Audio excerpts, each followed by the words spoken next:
Welcome to episode 15 of the Helpful Huddle podcast. Thank you so much for listening in today. In our episode today, I get the opportunity to interview Jen Greenhut.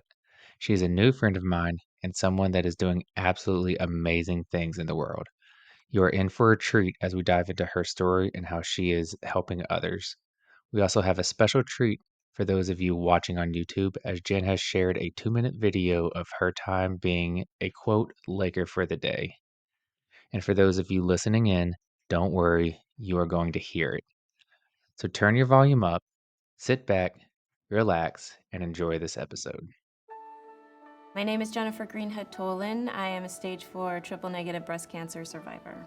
Growing up, I was very rarely sick. I had a really good immune system, so I never really worried about being sick. I was a gymnast from the age of 8 and ended up at UCLA on the team. It was a great experience. I loved UCLA. I got to have Miss Val as one of my coaches. I'm still friends with all the girls.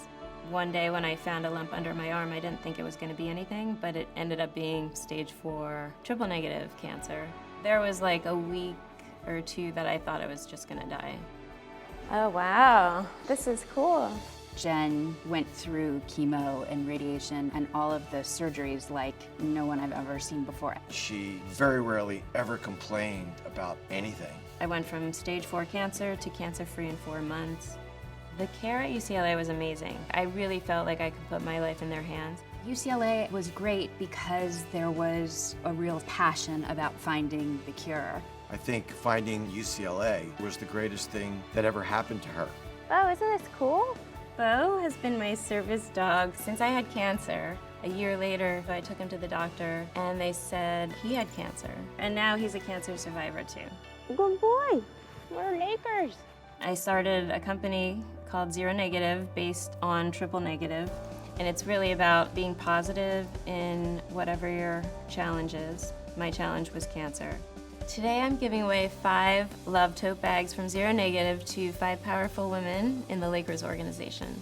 Oh my God, this is beautiful. I really appreciate this. A portion of each bag gets donated to the Johnson Cancer Center Foundation, and that foundation is a part of UCLA. The most power I feel I have over my situation is to try to help them find a cure.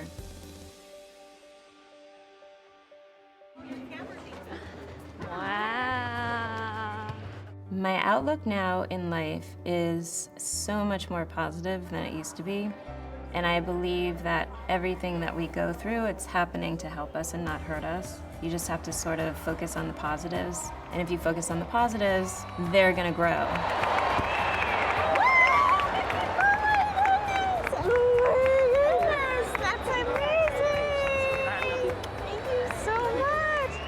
I believe there's always 2 sides to one story, and it's our choice of how we want to look at it. I can't believe it. I swear to God. That was like crazy. I'm glad I So sweet.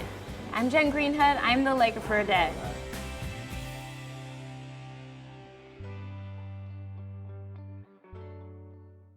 Welcome back to the Helpful Huddle podcast. I am your host, Luke, and I'm sitting here with a new friend of mine, Jen Greenhut. Say hi to the people.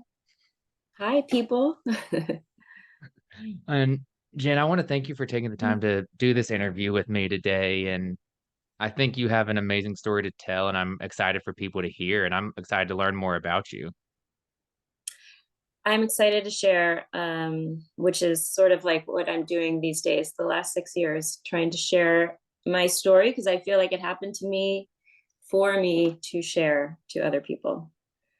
Absolutely. And I love Pleasure. that. I love that you're taking that initiative to share what you've been through and what you've done since. And we're being vague, but we'll dive into the weeds of it. So Okay. are you ready for us to get started? I'm ready. Ready. Perfect. So how I like to start these interviews is I like to start broad, and I want to learn about your story. I want to learn about your journey, childhood to now, whatever you feel like sharing. Okay. Well, my childhood started in New York City. And it also started with some drama because I had decided to come out super early. And I was put in an incubator right away. And I developed like a membrane issue around my heart. So it was like touch and go for like 2 weeks, but I pulled through. And I always blame a lot of my independence and wanting to do things my way from the fact that I was in an incubator and didn't have a lot of tenderness and care for the first couple weeks. So I was kind of like on my own in the beginning. So I blame a lot of my independence on that. But I come from a really great family. I have 3 siblings. I was the oldest. Grew up in New York City. Was a really great dancer. I did ballet, I did gymnastics, I did piano. And I fell in love with gymnastics. I wanted to be like Romanian and Russian and go to the Olympics for the United States. So I left home at 14 to train for the Olympics, lived in Allentown, Pennsylvania, and ended up blowing my knee out in when I was on the US national team, and I was like on the right path. But I hurt my knee, it put me back, and I just got a scholarship to a bunch of colleges, and I ended up at UCLA. So that was the first 18 years. But as a gymnast, I don't know if anyone knows, it's a really tough sport. So demanding. It's so demanding. You're basically a soldier or in war. You have to be perfect. You have to look a certain way. You have to be a certain way. You have to control all your feelings and emotions and just show up perfect. And if you have pain, you don't really cry. You just fight through it. So it's kind of, I was learning how not to be myself. I was learning how to be a machine. And it was my choice. I wanted to do that. But when I got to college and did it all through college and then got out of college, I was sort of like a fish out of water, like, oh my gosh, who am I? What is life going to be about? I had such a high status as a gymnast. And now all of a sudden I'm like, a regular person. And I didn't know how to be that. So I actually fell in love with acting because I was able to explore my emotions and feel free to cry as opposed to judging myself as crying and feeling weak. And I wanted to be like Audrey Hepburn and make a lot of money and give a lot of money back. I had a passion for the homeless. I had a passion for the hungry. So that was sort of what my plan was. Of course, nothing really ever goes according to plan, but I did want to do something that I saw was a big need in the world. So I did do acting, and that's kind of what brought me out to LA as an actress, and it kind of sucked me in. And so I worked here and there, and it was kind of like, again, the drama of the gymnastics and the acting. It was like, I'm on a high if I'm working, I'm on a low if I'm not working. And I took my self-worth as either I'm working, I'm great, I'm not working, I'm horrible and depressed. So it was also a roller coaster, and one that I realized wasn't totally good for my feelings of self-worth and my feelings of self-love. It was all very external, nothing I could control. Everything was about if I was, booking jobs or not. And to make a long story short, I got married to my agent. I got divorced to my agent, all within a period of 4 months. And I fell in love with yoga because yoga was teaching my body how to open and how to open physically, and how my mind started opening because my body was opening. So it was such a deep connection I was learning between mind, body, spirit. And I was becoming happy as my body was opening. And I just found that so profound, and I just dove into yoga. I was like, I want to bring this to other people. If this is saving my life, and I was somebody that went to therapy all the time. I talked all the time about my problems. Nothing was ever changing. And all of a sudden my body starts changing, and then I start changing. So I found that connection to be so cool. And I became super involved in yoga, teaching. I taught a lot of athletes. I taught a lot of actors and business people. Wow. And that was like really fun for me. And at the same time, I was acting on the side, and I also fell into writing. I fell into music and singing and songwriting and lyric writing. So I kept the writing creative side, also the yoga. It was like I was enjoying it all. And I felt like I was becoming healing myself and I was healing other people. So cut to um I guess the older you get, the more stories, the more chapters you have to share. So Sure. I, marrying the wrong person made me very picky for the next relationship Mhm. to get into, and also really wanting a family, but not wanting a family with the wrong person. So I I dated a lot. I had a lot of long-term relationships, but they just weren't the right ones. And so I met my person in my early 40s, so it was on the later side. But when we met, I said, right off the bat, I'm not finished having fully fulfilling my dreams. I really want to have a family. And he had a child already, and he came to the table like saying on our first date, I didn't think you really wanted a family because I don't want a family. So what are we going to do? And then by the end of that first date, he was like, you know what, this is going to sound so crazy, but I feel like I could have a family with you. I feel like Wow. I didn't do it right the first time, and I feel like I would be all in. Of course, I wasn't really ready to jump all in with this person. I just was meeting, but Okay. at least I knew we were sort of on the same path if we were going to start dating. Mhm. So we didn't though start dating. We became friends. He was in the music world. I was in the music world as well. We became like we wrote songs together and developed this great friendship. And then after 4 months, I was like, you know what? This guy is pretty good. He's like, I feel like I can trust him. I'm gonna just jump in and see where it goes. And then basically a year later, he asked me to marry him. And we got married. We were in IVF for about a good year and a half. So it wasn't like, newlyweds having fun and traveling and being, it's like newlyweds. Okay, I have a mission. We're accomplishing this because I got to get the babies out first. Mhm. And of course, putting a lot of stress on that. And really, for me, I was so connected to my dreams of having a family. Nothing is going to make me happy unless I have kids. And I was putting this huge pressure on myself.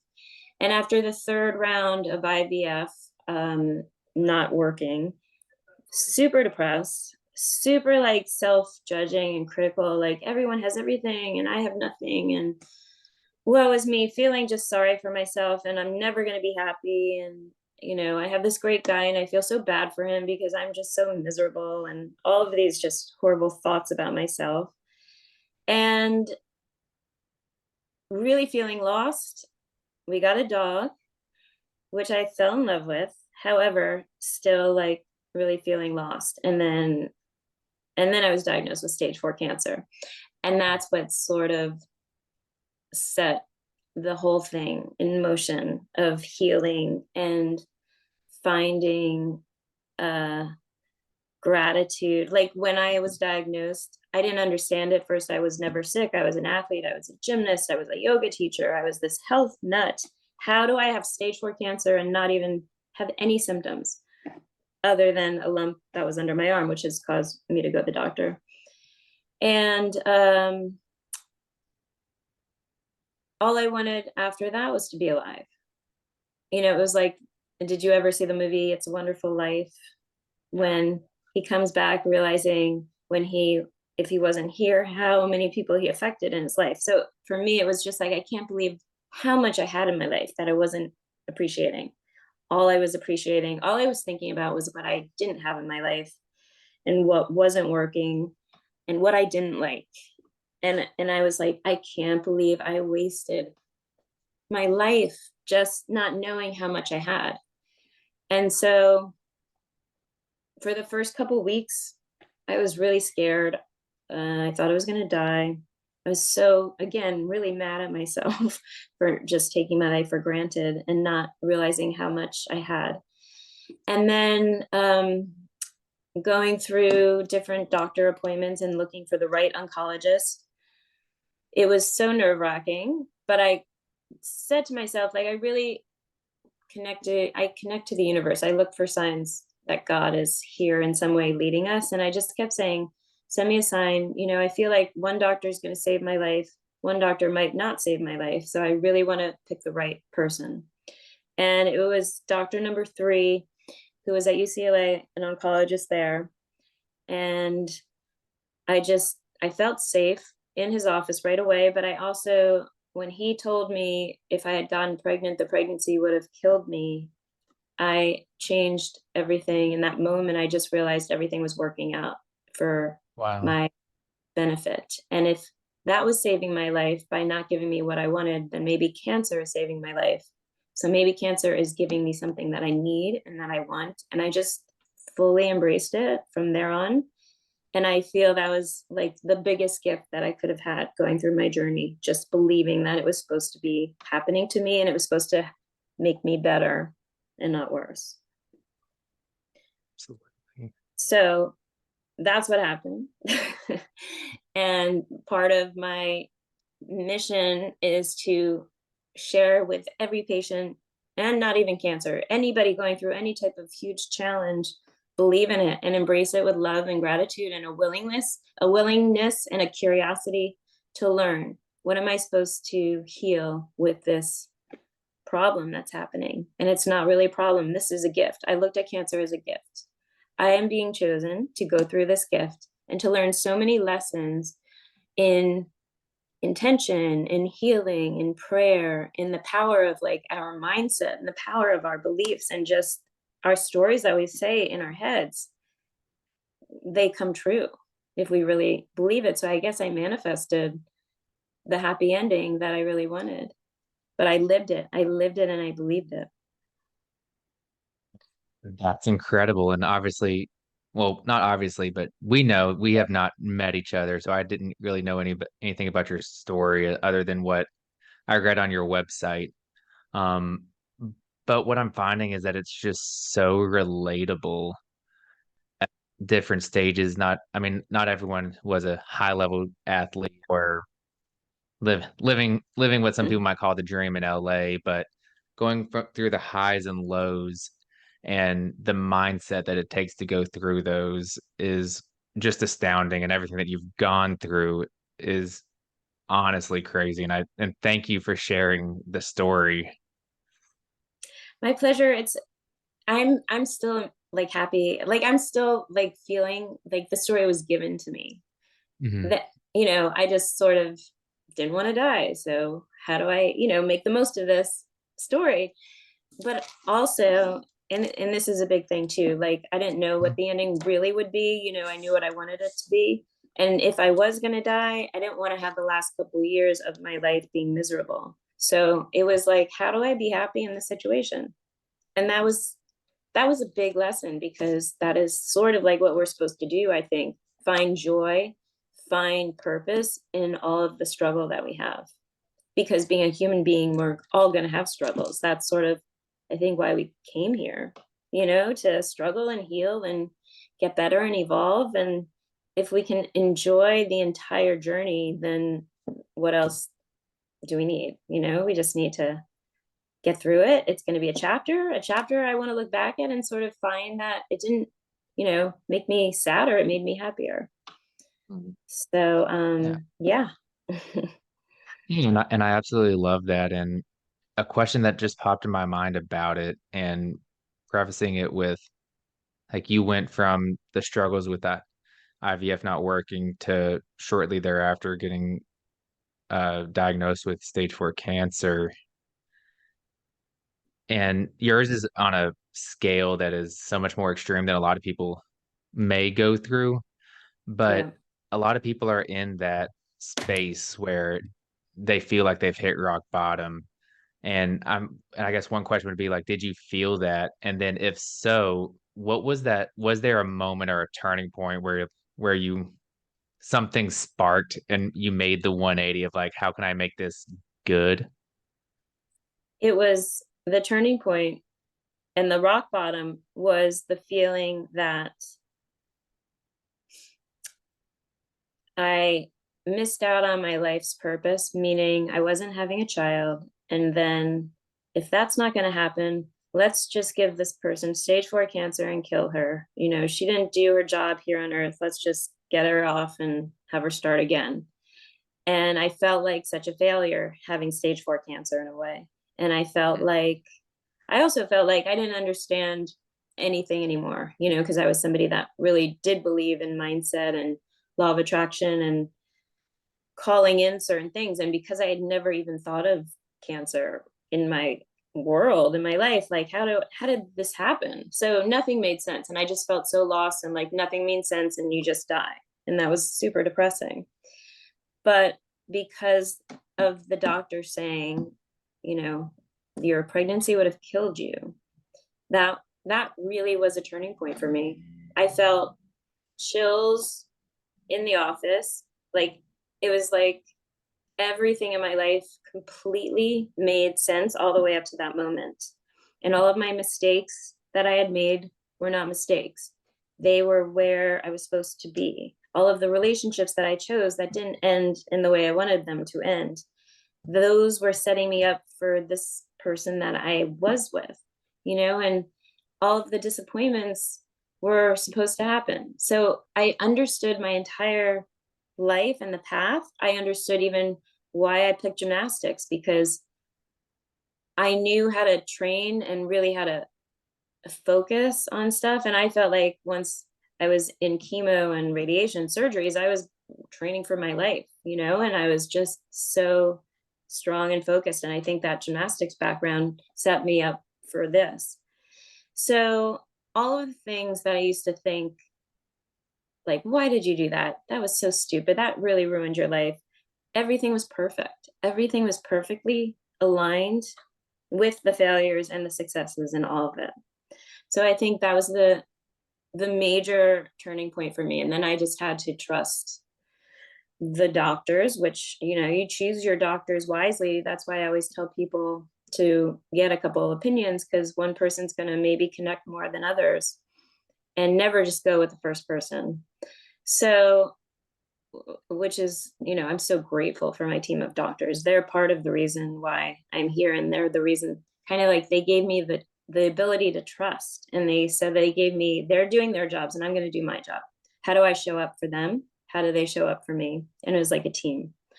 So, but that was the big turning point, knowing that getting pregnant would have killed me. So I totally get it. I yeah. totally get it. Um, I totally get it, just in the sense of, like, I've been there, like, in moments of, for me, it was medical as well. Like, shouldn't have lived through this. And that happened for me twice. And we can talk about that later on. But Wow. I get it, and being able to see, like, why did I do this? Why was this? Why, for me, I was a high level baseball player, and then had a traumatic brain injury that In kind of baseball that or really, with baseball, yeah. like you hit in the head Mhm. or something? Oh Yeah, I yeah. got hit in the head with baseball, and doctor told me, like, after a surgery, that I was probably an hour away from dying, like. And but then it looks back of, like, looking for me, it's looking back, I'm like, why did that happen and baseball didn't work out? And now I see where my life is now, like, this is Mhm. why, because it would have taken me on a completely different journey, and Yeah. this is where I'm supposed to be. So I do understand where you're coming from with that. And I, again, thank you for sharing that part of it. And but something I also want to point out from what I'm hearing in your story, and I kind of want to learn more about your mindset of, is every stage of your life, I feel like there's trial and triumph. Like, you were born early and was in the NICU, triumph. You went through gymnastics, and I know how grueling it is. Got injured, triumph, started acting. Thing all the way throughout your life, even up till now. What, I guess, what's your mindset when it comes to, like, you're hit with a trial of any kind? Well, like, for example, the trial now is like this company that I started and Yep. trying to build it, having no business experience at all. I just had a passion, like, all right, how do I raise money for cancer research? How do I share my message?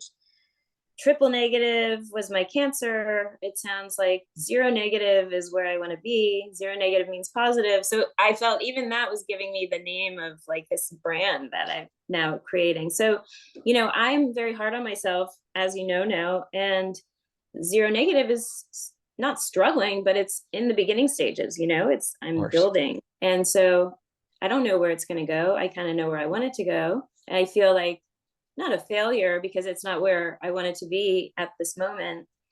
But it is a challenge and a trial. Like this is the trial now for zero negative, but I'm believing that it's not about like the end, it's about the journey towards the where you want it to go. So I'm giving myself more leeway of just, this is going to be my life, building zero negative, talking about my story, raising money, talking about the book that I wrote with my husband, making it a series, hopefully Netflix or Hulu or Wow. whatever. So it doesn't have to be anywhere right now. I've already triumphed. I'm here. I'm alive. The triumph is now enjoying the life that I have. And just, it's like a puzzle that the pieces we're trying to put together. We don't have problems. Like we have food on our table, we have shelter, we have safety. We are so fortunate just to remember how fortunate we are. And so our problems are really kind of just puzzles and finding the pieces of the puzzle and what fits. So, the whatever we're trying to accomplish or solve gets solved without the stress. It's a fun game to figure it out. And now that I have my health, it's like, what more can I really want? You know, have my Yeah. health and have family and have friends. And it's just all of the trials now are just sort of like, okay, that's life,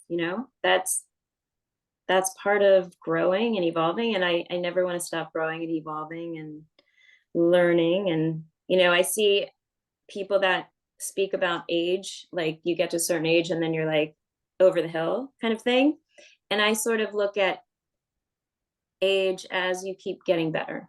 We keep growing and growing and growing, and then we explode and then we go up and we're done. But I just want to keep going, better and bigger, expanding. I love So, that. And I always love the always one step, one foot in front of the other, getting better. I love that mindset of it.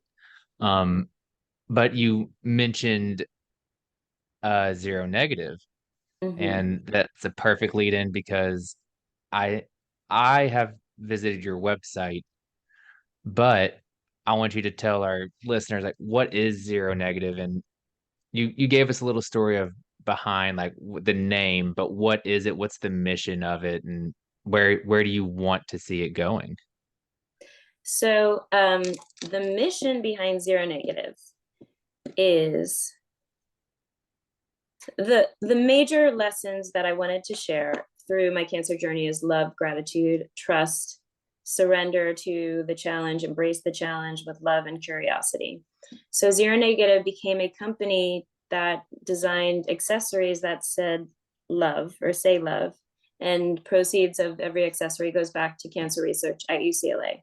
So that's the mission, just to keep on that team of helping the doctors and scientists keep getting closer to finding a cure, but also not putting all of our just trust in the doctors, like teaching patients that we have 50% of the responsibility to look for the healing, and believing that we are part of the healing process with our doctors. So, as much as we want them to find a cure, we also want to know what's our cure. Like, how do we embrace chemo with a trust that it's actually saving our life and not poisoning ourselves? And that, you say a prayer, you say an intention, you surrender, and you open your body up to this magic medicine that potentially is made for you and to save your life. And so my whole thing is, I just want to teach patients that they have a choice of how they want to see their situation. I think so many people just are taught hate chemo, hate cancer, hate radiation, you know, just be pissed off and be angry. And I'm just saying, you can do that. That's your choice, but you don't have to choose that. You can choose another way of going about it that might work better for you. If you want to be happy, if you do want to feel like there is a purpose in everything, and you might not, everybody's different. But I think that's sort of zero negative. So it's becoming more, it's a brand, a mindset brand, to not just focus in cancer, focus on teaching everyone how to be a better human, how to make life more enjoyable, and how to embrace life, and how to, believe that you're a healer inside, and you're healing yourself, and you're healing each other, and we're all here as a big happy family, even though we're not a big happy family right now. But my goal is to keep designing products that will eventually say different things. They won't say love. They'll be, maybe I'll come up with trust, the next one, or, believe, or gratitude, stuff like that. T-shirts, sweatshirts. I want to do chemo kits. So in all the love totes that we have as our signature brand bag, putting in everything that I found very helpful for chemo, to get me through chemo radiation, to look decent, like with beanies and scarves and gloves and creams, and have everything in a kit. So even if you're not the one going through cancer, but maybe your wife is, or maybe your friend is, kind of what you can give them, because it's all put together for them. So that's sort of like where I'm going. And I just partnered up with another survivor who we're on the same wavelength. And it's funny because her son is a baseball player in the minors in the Boston Rockies, Wow. I guess. And he just got hurt, and he just had a major surgery, even though Oh no. he's a pitcher and they're hoping he's going to be back in a year or so. But she just had to go and deal with all of that surgery stuff. And it's tough as an athlete when your whole career is like possibly taken away. But anyway, she's a survivor, and we have the same dreams. So one of the things I learned when I was going through cancer, after cancer, I was sort of asking the universe, like, am I doing the right thing? I feel like you helped save my life. Thank you. And I want to do what I'm supposed to do, thinking I'm supposed to do something. And I just had a crazy dream saying zero negative is your message and your gift, and you will be developing it. And you don't know how to do it all at once right now, but we will be sending in the connections here and here and here. And I really feel like that is what's been happening. It's like I'm sort of on the ride, and the right people are coming at the right time. And sometimes I'm impatient and I'm angry, and I'm like, why is this so hard? And then all of a sudden, I meet the person that I'm supposed to meet. So it's something that I really am passionate about. And I'm happy now that it's going to be becoming bigger. And this October, we're going to have a big fundraiser for UCLA, and it'll be announced on the website, of course. But we're hoping to make it like a national fundraiser through another company that you'll love this. It's women helping women, and there's a big club called Hunkomania, and it's all over the country, and it's basically like men dancing for women, like a Magic Mike. So it's like a Magic Mike night for fun and games and joy and connection, and giving back to cancer research by having so much fun and, getting male dancers. So that's sort of like the plan for October. But as far as the products, they're all being sort of designed right now. And hopefully we'll have a bunch come fall, and a new website and a new kind of rebranding stuff. So that's all in the works. That's perfect. And I love the mission. I love what you're trying to achieve and going to achieve. I'm already saying that can never count you out on anything. Um, and I think, and I also love the idea of your October event and making that a annual thing. And I think it's so cool, and just having fun and all for a good cause. I absolutely love it. A question that comes to mind for it is like, because you mentioned a little earlier no no business education or things like that. Um, and then also this fact that you started a business and so many people want to do something like that, and analysis paralysis or just never do it because they're so nervous about it. Those two kind of things kind of hand in hand, like, I guess the easiest way to ask is, like, how? Like, how did you do this with no formal education for business? And as far as I know, I guess you is this your first business, like, personal business? Hmm. Oh, definitely. Yeah, Yeah. Yeah. it's just how, and then how did you have the mindset to just go for it? Well, that's a good question. I felt at the time, and I did this during chemo, mind you. So I was so passionate that I needed to help. I was so grateful for my doctors, and I was so passionate in helping them. And I felt one of the first lessons I learned right off the bat was the importance of self love. I had been so critical of myself throughout my life, and I was so mean to myself. And what was that? That wasn't serving me. I really had to love myself and love all my imperfections. And I wanted to spread love and I wanted to help cancer research. Um, I also felt my type of cancer, they told me if it comes back, it comes back within 5 years. And when it does come back, you're pretty much a goner if my cancer comes back. If it doesn't come back within 5 years, then you're good forever. So it's one of those like crazy situations. It's coming back, it's to kill you, or it's not coming back in 5 years and you're good. So in that first year, and especially going through chemo, I was like, okay, my life might be dependent on me helping doctors find a cure for me and for others. So I was like, I don't have a choice. Like, I have to get on this team of raising money. And I'm not going to be the one giving money because I don't have much money to give. So I have to start a company to raise money. So it wasn't really a question. It was just like, this is what I have to do. My life depends on it.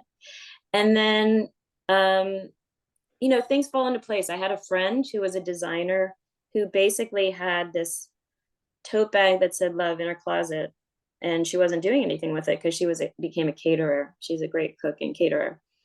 And I was like, you know what? I feel like I could build on something like that. Like, that's something that I could manufacture. She pointed me in directions of like people who could manufacture and put it together. And I was like, okay, that's what I want to design and develop. And I'm going to do that. That spreads love. That's a good way to start spreading love and getting it out there. Plus, it was an amazing chemo bag. It was the perfect size. It fit everything. It reminds you of love, and you're surrounded by love through everything. So I just thought it was like, okay, check. That was perfect. Check. That was perfect. Okay. How do I start a business? Ask my husband, whatever. LLC, whatever that means. Okay. I'll just do that. Sign up. Check. Pay my dues. Check. Get a website designer. Okay. Okay. I could do that. Take pictures. Okay. So it just kind of like, I just went on the journey. I had no idea what I was doing. I just kind of did it, if that makes sense. Yeah. No, I love it, and I have a saying, I can't remember where I heard it, but it's sometimes you just build the plane as you fly it, Yes. That's how it's happening. and Yeah. Yeah. You were just learning as you go. But it was all kind of coming together so easily, which I Mhm. felt like so supported. Okay, this is supposed to happen because it is coming together easily. And like the first time I got the bags out was like I was invited to be on Extra Tonight, with Mario Lopez. And it was during October for Breast Cancer Awareness Month. And it was, I had just gone through chemo and I had my like very short hair. And I had this whole stage of like all over the country of like sharing my story and showing the bags. And so that sort of was a great start. And from there, it just kept, people coming and doing little news things here and there. And then UCLA honored me as a patient in 2019, I think it was. And they did a whole story on me and what I did. And also the fact that our love of our lives, Bo, our dog, became also a cancer survivor after I had cancer. So they did like part of the story on him. And Wow. I mean, it was done all like at a Laker game in front of all the people at Staples, and it was so much fun. So, it's like things like that are just like, okay, getting it out there. So I'm just sort of, yeah, going on the ride and saying yes. That's amazing. And I think that's something that first step of just saying yes is something that people struggle with. And the more we tell a story of us saying yes and things working, and sometimes things don't work out, but like we've learned through your story, like there's a reason why, and you just have to stay on the journey and the path, and you'll find out why, and something Yeah, greater is out there for you. exactly. Exactly. And just understanding that you don't have to know everything. Like you'll know it when you know it, but just Yeah. find the joy in just being alive and just being healthy or having a great friend or having a great family. Uh, Mm. there's always something to be happy with. And that really is like if you're alive and you're here, like bottom line, life is a gift. Done. We Absolutely. all are blessed to be alive. It's just a fact. And, Absolutely. yeah. And if we just can remember that, it just makes everything a little easier, you know? But I would also say, like, don't just get into a business because you want to get into a business, like for money. Yeah. It has to be like a passion. And I feel like the businesses now that are being developed are like they're gonna help other people and you. You're not just doing it to help you in a way. You're not just doing it to Mm. make money. You're doing it because this is what you feel like the world possibly needs. And if the world needs it, then you're going to be giving things, whether even if it's fun and great clothing, but you're helping people, feel good in some way. Yeah, And doing that, you're also creating abundance for yourself. for So, sure. And yeah. that makes me think of just like me even starting this podcast. Like, I have no idea how to run a podcast. I bought a microphone and a headset and just started it and hired someone to make this logo. But I'm passionate about like hearing people's stories and sharing Mhm. people's stories because people have a message and others want to help people. And that's the whole point of the helpful huddle is Yeah. No, I huddling love together to help people. exactly. I think it's brilliant. It's great. And it's simple. And it really is just telling the truth. And everyone has Mhm. a story. And I really feel stories are for Everyone. sharing because somebody is going to connect something in that story. And that's going to help that person in their journey. So you never Exactly. know how many people you're helping. You're just sharing and caring. And it's great. For sure. For sure. Yeah. And I've told my wife and anyone that asks me, like, I know, I know that I'll probably never make a cent off of doing a podcast. But if I can help one person that's listening, that's more than enough for me. Yeah. Um, so yeah, that's a small piece of the helpful huddle. But I wanted to ask you, you mentioned writing a book with Mhm. your husband. What Without giving too much away, because I don't know if you've actually wrote one of them yet, but what is the outlook on that? What are you writing about? So it's written, it's out there. We Okay. actually, it was published and released last May, uh, Congrats. honor my 5-year cancer-free mark. So, which was Wow. obviously a huge deal because I made it to the 5 years. And then I was like, okay, now let's get this life going. Now that I know it's not coming back. But it was our project during COVID. Like what do you do when you're stuck in the house? And we always had this idea. Well, I always knew I wanted to write a book about my journey. And it was Mhm. his idea to come into it and share the perspective of the caregiver. Because Mm, when you are diagnosed, there's always a lot of people that are affected by that one diagnosis. for And sure. every woman probably has a caregiver, whether it's their husband or a mother or a friend. Um, there's always someone probably as the caregiver and somebody as the patient. So, and one of our favorite movies is When Harry Met Sally. I don't know if you ever saw that movie. Yeah. It's with Meg Yeah. Ryan. So it's when Harry met Sally and then Sally gets cancer. That's how we describe it, because it's my journey as the patient, but he has his outlook as the caregiver, and it's like a back and forth, he said, she said, and we take everyone through like connecting the dots, how we met, going through IVF, and then boom, cancer, and how, we just got married, we're just newlyweds, and we're just, now what, like, so how did we figure it out? We're showing you how we figured it out, and it wasn't easy, it was messy. And we i I documented a lot of the stuff as I was going through cancer, so I had a lot of journal entries, I had a lot of letters that I wrote to him and that he wrote to me, just because a lot of our communication was writing letters, because that was the best way to get like the deep, real hard feelings out. And so we share all of our mistakes, we share all of our lessons and the funny, quirky things, and it really was a shit show in a way. However, we made it through, and we became better. And so our whole goal is to share our story to help other couples get through it. And we give lists in the back of like how to get through surgery and how to get through chemo and what things helped us. And so there are sort of like very like just facts that you can go to a page and figure out, okay, I go to surgery, what do I need? I'll get the book. But it's also just like, the showing of the mindsets, and how my husband Larry, how he changed as the caregiver, and how I changed as a patient, and how we both became even better as a couple. So it's called Everyone Needs a Larry. So, which is true, everyone needs a caregiver. And it was my way of honoring him and all of my support, because like the patient, nobody wants to be diagnosed with cancer, but also nobody wants to be like a caregiver all of a sudden. We both didn't pick the roles, we were just given them, and we made the best out of them. So yeah, we hope it'll become a series sometimes, because it'll be really fun and inspiring, not just like a I cancer story, fun. Yeah. No, I love it. And I love the story and I love the perspective. And yeah, I love everything about it.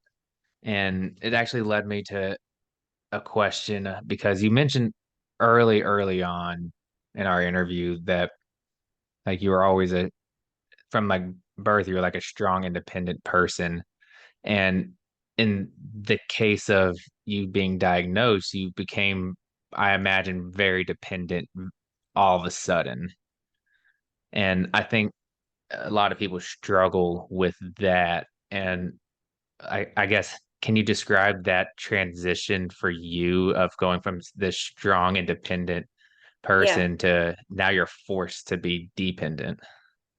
Well, it was actually an amazing lesson I needed, because well, first of all, I had no idea what I was going to be like as a sick person. Like I just Mhm. could not understand. I don't do sick. Like, how am I going to be? Am I going to be weak? Am I going to be just stuck in bed? Are people going to feel sorry for me? Like I felt like so scared, like everything about my personality was going to change and people were going to feel sorry for me. And it turned out that I I was a really easy patient, by the way, because did I continued to live my life. However, I was able to like give myself a break. I was able to take naps when I wanted to, because I had cancer and I was going through chemo. So like, don't fight it. My body needs to rest. So it was like it gave me just like an easiness of like listening to my body, and tuning into my body. And it became like a joke, like, go do that because I have cancer, or can you rub my feet because I have cancer? I'm so tired. Can we stay home? I have cancer. Or, I feel like going out, and I never feel like going out. Let's go out because I have cancer, So it was, I had fun with it, and I leaned into it. And it was, a perk. Like I played the cancer card, which everybody should do if they have cancer, because they won't get to, it was fun for me to milk it. And embrace the help that everyone wanted to give me, and just like so grateful for all the friends and family that I had that came together. It made me feel really just fortunate for just my tribe. And so, as much as I didn't need everything as much as I thought, maybe I felt very taken care of, and I felt that's what I needed to lean into, like allowing myself to be taken care of and enjoying it and not feeling bad about myself, feeling just grateful for the people that do want to take care of me, and just feeling lucky for that. It's amazing. I love it. I love that you played into it and made it more of a joke and a lighthearted thing. I think that's important and fun and an interesting but amazing way to go about it. Um, and then kind of going back to your book's potential series, Hmm. before I ask, when you say series, do you just mean like Netflix, or do you mean like a second book, a third book? Well, I mean, for this one book, I feel like it Mhm. will play. I mean, we thought about, is it a movie or is it a series? I feel like there's so many episodes in the book that I feel like it Mhm. could be told better as a series as opposed to a movie. Um, as far as more books, I definitely want to write more books, and I want to write with the theme everyone needs a something. And Mhm. right now, I've been committing to a meditation, a year meditating every day, and I have a teacher, and her name happens to be Jen. And I feel like I put myself as the subject. How does my mind change from January to January? Mhm. And how does my life look from January to January? And what are all the changes? And how is meditation helping or hurting or doing nothing? And I'm finding it so crazy helpful in living and guiding me, and uh, giving me a deeper, bigger perspective on everything. And I think that I'll title it like Everyone Needs a Jen, because, her name's Jen, and it's basically Jen Yeah. and Jen. She's the teacher and I'm the student. It's back and forth. So Mm. I think, that's probably going to be the series. Everyone needs Gotcha. whatever comes to me at the time. Gotcha. No, that makes total sense. And I don't know. I can see it just learning about your story and where you are in your life right now. I can just see it as an ongoing process because it leads from everyone needs a Larry, and however far that gets, I need to read the book and find out. But Hmm. but then my mind goes like season two, Jen and Larry are working on a business and how that plays out and so on and so forth. Like I think it's a Yeah. very cool idea. Yeah, yeah, we thought of that a lot too. Like, Mhm. first of all, we were thinking, okay, should we adopt a kid like Jen and Larry, start a family? Like, but that didn't happen. Other things will happen, yeah. But no, it's kind of fun to think about. But it isn't easy getting a series made. Worse.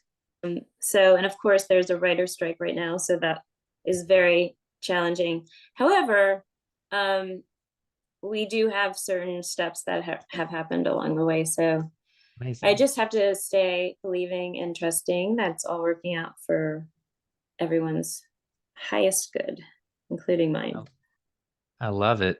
And before we continue, I need to ask if you could cast Jen, who's playing you? Anybody in the world, and it could be you. You were an actress. I was an actress, I know, but I want somebody cuter and younger. um, so uh, there's, I can't believe I'm blacking on her name, but there's a series called Bloodline and Dead to Me. And the woman in it, Linda Cardellini, I think her name is, she's very dark, but she's also very quirky and interesting. And I really like her. And for Larry, we thought of Ben Stiller if we had to pick someone. And Mhm. also Kate Hudson would be a great Jen too. I Kate love it. Hudson and Ben Stiller would be funny. I love it. Make sure that all of them pick up the book and push it to their agents. And I know, I know. It's a good read too. Uh, I'm gonna get it. yeah. So And also you'll like this because we are huge Larry David fans. okay. Doing Curb Your Enthusiasm. Mhm. I so have an amazing episode for Larry David where he sees this woman reading "Everyone Needs a Larry," and he's like, "Larry, who's Larry? Like I'm the Larry everyone needs." And he asks, and then he finds out the story, and like this woman Jen had stage 4 cancer, and she was grateful and she was happy, and like all she had to do was change her mindset. And he's like so curious about it, and then he meets us, and then he goes on this gratitude challenge. So it's like watching Larry David become grateful and still everyone in his life stay pissed off at him because like, what the fuck is this? Like Larry happy and grateful? Like, no, that's not the Larry we love. And so I have it all written down. It's very funny. So we hope that either we're gonna meet him and he's gonna do an episode with us on his show, or he will just be a guest star on our series in an I love episode. it. It's amazing. I can't wait, and I know this is all gonna happen. Manifest it. I love it. Um, but as we are winding down on our episode, our hour, I have a couple more questions for you. And I know that we've talked about a lot through this episode. I can't imagine trying to encompass it all. But like if our listeners just had one takeaway message from this from you, if they didn't hear the other 59 minutes of however long this episode is, what would you want them to hear? Okay, that's a big, deep question. Take your Um, time on it. I mean, there's certain key words that remind me of just how to live life happier, and it's to me, it's about loving, finding self-love for you, and understanding that we are all here for a reason. Everything that's happening to us is happening for a reason. I feel our soul is in charge of all of the things that happen to us. And so never doubt yourself. You're part of God. We're all pieces of this big God energy universe source. And everyone's amazing. Just believe in your specialness and believe that you're here for a reason. And even if you feel sad or angry or depressed, uh, that's meant to guide you to possibly make a different choice or put you on a path that you don't even know you're supposed to be on yet. But it's just understanding that everything is leading you to yourself and the healer that you are and the huge energy and love that you are. So stop worrying so much and try to I love enjoy that. everything. Try to enjoy everything that you experience, because the other alternative is just to be dead. So I always thought, like, I have cancer. It's better than being dead. Whatever. One day I'm gonna be dead. So, and I'll probably wish that I had cancer.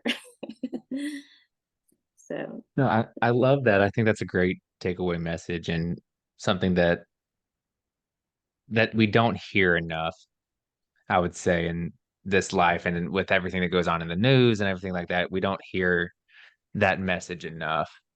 Um, so it's true. thank you for sharing that. My pleasure. I think, I think about death all the time, but not in like a bad way. It's just an awareness, like we are all going to die. That's like a for sure thing. So it's not to be nervous about it. It's just to be like, my life, I want it to be as happy as possible, because I know Mhm. one day it's not going to be life anymore.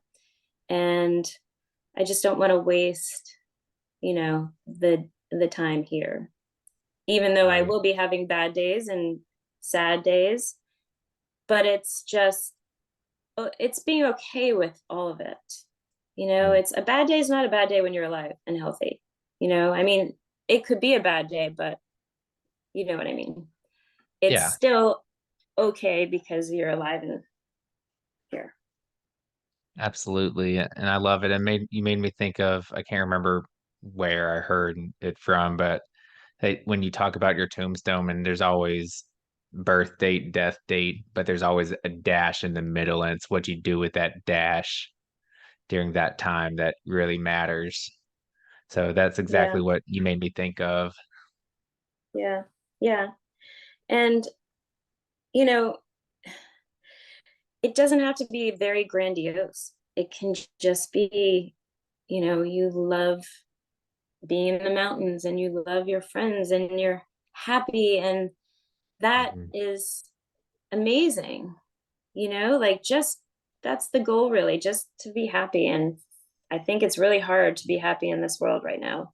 So if you can Absolutely. figure out how to be happy and how to keep your light with all the negative stuff coming and all the war, I mean, it's, to me, it's so retarded that we are still fighting each other. Like, I don't comprehend that. Why can't we talk it out? Like, why can't we Right. figure out a resolution? I am not better than you. You are not better than me. We are all human beings, the same. That's it. So, what, why are we fighting? I mean, it just seems so retarded to me. I completely agree. And we could open up a whole other can of worms with that conversation. Yeah. But I mean, long story short, I completely agree. I think we're way too far along to be taking steps back and fighting with each other. Yeah. Um, so But they say, like, the better we get, also the worse we get, because we're always like polarized, and mm, going two directions. So the fact that we are, I think, growing and evolving just means a lot of other people are not. So just true. as what it is. But Very true. just, yeah, our goal is to keep our light shining through the darkness and not I let the love it. darkness take our light. I love that. I'm right. I've been taking notes if you haven't been telling, but I'm writing that one down. Okay, good. Um, I'll write it down too. um, and to come to a close for our interview, I know we're around that hour mark. Um, and just prefacing this last question is I'll put any links and things in if you're watching on YouTube underneath you. It'll be in the description of all the YouTube, Spotify, Apple Podcasts, all of those things. But I always like to wrap up by giving you an opportunity to kind of like quote unquote market yourself. Like Okay. if people want to continue to have this conversation or learn more about you, learn more about Zero Negative, follow your journey as a whole, how can they do that? So the website for Zero Negative is shopzeronegative.com. And my email, because I'm always available for anybody to reach out, because I love helping and helping patients become their own powerful healers. My email is Jenn at shopzeronegative.com. My Instagram, I think, is how we found each other. I'm not sure, but it's at shopzeronegative. And the book everyone should read is Everyone Needs a Larry, and it's available on Amazon. And what else? I think that's about it. Yeah. That all about covers it. And I'll have those linked in all the descriptions. Go take it straight to Amazon if we need to, straight to Instagram. Okay.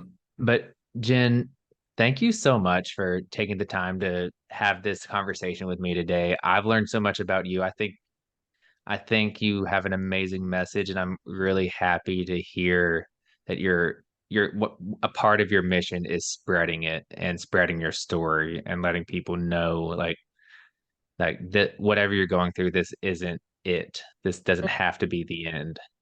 Exactly. It's a chapter in, Mm. like, everything will pass. and this is a chapter, and the best way to get through the chapter is to believe in it and just understand that it's helping you in some way. Just look for the lessons and be curious and embrace it, because pretty soon you won't have to embrace it anymore. How do you get through it the best way? And that being said, I don't see death as a bad thing. It's just a transition. So some people choose that as well.